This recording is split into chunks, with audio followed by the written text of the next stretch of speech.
The Israeli Defense Force released helmet cam footage of troops storming a building in Jenin. The raid started just after 7 this morning. Israel says it was targeting militants from Islamic Jihad who were planning multiple major terror attacks in Israel. But Palestinians condemned the operation as a massacre. By the time the raid and the subsequent 3-hour gun battle were over, the building was in ruins, and 9 Palestinians were dead, 2 of them civilians, including a 61-year-old woman. The destruction was widespread and will only fuel the fury of young Palestinian men who see no future under occupation. They gathered to burn tires and throw stones at the Israeli soldiers. In a gesture as futile as lobbing rocks, the Palestinian Authority, which has little legitimacy or control in Jenin, announced that it has ceased security cooperation with Israel. We will go to the Security Council to implement the International Protection Resolution for the Palestinian people under Chapter 7 and to stop unilateral measures. We will urgently go to the International Criminal Court to add the file of the massacre committed by the occupation forces in Jenin today to the files previously submitted to the court. It was left to a spokesman for the militant group Hamas in Gaza to channel Palestinian anger. The massacre that the Israeli occupation army committed this morning in Jenin confirms the racist, fascist and criminal right-wing nature of the occupation government. As the injured were ferried to hospital in Jenin, Israel's recently appointed hardline security minister was intransigent. I want to congratulate the anti-terrorism forces, the Israeli army and the Shin Bet, who last night fulfilled a successful operation, and we give support to our combat soldiers in the war against the terrorists, against the militants. Many in Jenin are drawing parallels with April 2002, when Israeli forces entered the camp with commandos and bulldozers and stayed for 10 days, killing at least 52 Palestinians. That experience defines today's angry young men.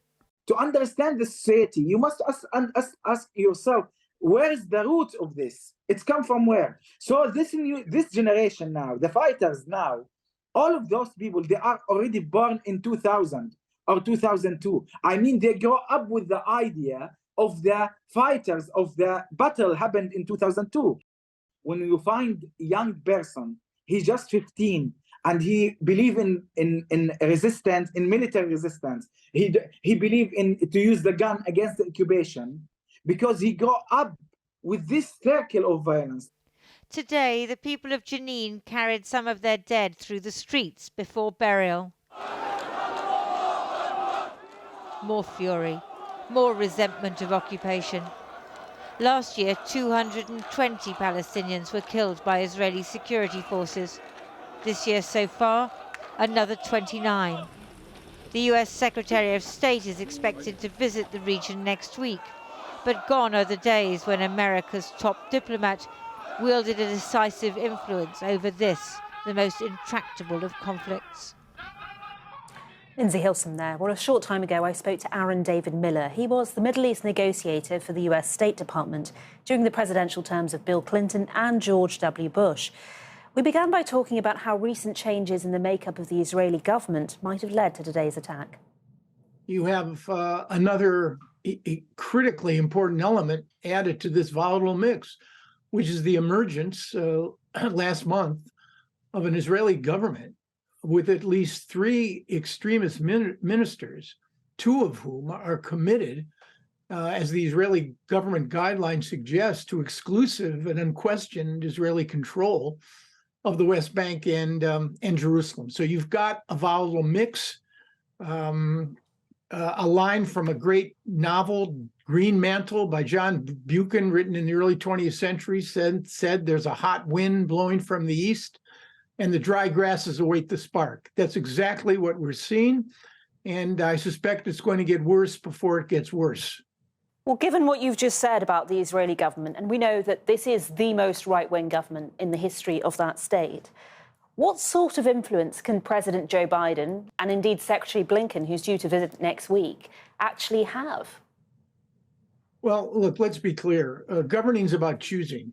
And this administration, in addition to the fact that the president will probably announce within the next several weeks or months his intention to seek a second term, governing is about choosing. This administration has so many other foreign policy priorities, managing what is clearly, seemingly forever war of Russia against Ukraine, a rising China, any number of other challenges.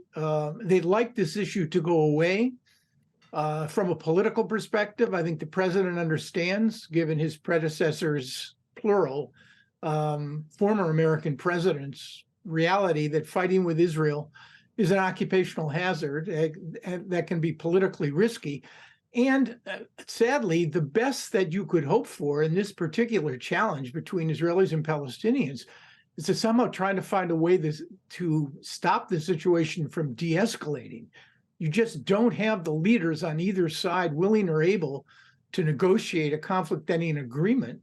And I suspect this administration is not prepared to invest much in bringing that about. Their challenge, and Secretary of State Blinken's due in Israel on Monday, he may walk into the middle of an Israeli-Palestinian hot crisis. There are disturbing echoes of the past. Some 20 years ago, April 2002, we saw similar raids on the Jenin camp. Israel was then accused of committing war crimes by Human Rights Watch. The children then are the young men and women today. I mean, this endless sort of cycle of repeating history in that area. What happens? You know, I think even Pythia, the oracle at Delphi, reading the best of goat entrails and coffee grinds, probably could not answer your question. This is a historic conflict. It's being driven by the needs and requirements of both sides, frankly. And if it's ever to be adjudicated and negotiated, the requirements are going to have to be met. I simply see no prospect whatsoever with this Israeli government or its predecessor of any sense that basic demands of Palestinians in a negotiation, an independent Palestinian state based on June 67 borders with East Jerusalem as a capital, I see no prospect of those sorts of aspirations being met by the Israeli government. By the same token, I think you now have a crisis within the Palestinian national movement. You've got two sets of constitutions, two sets of security teams. You've got two statelets. You've got a Palestinian statelet. Abbas controls probably 40% of the West Bank, and you have Hamas, which is in no hurry, has no desire, frankly, to give up its independent control of Gaza. Under these circumstances, with no monopoly over the forces of violence within Palestinian society and no Israeli government willing to meet even basic Palestinian demands, I think the situation for the foreseeable future is pretty clear. Aaron Miller, thank you very much for your analysis. Welcome.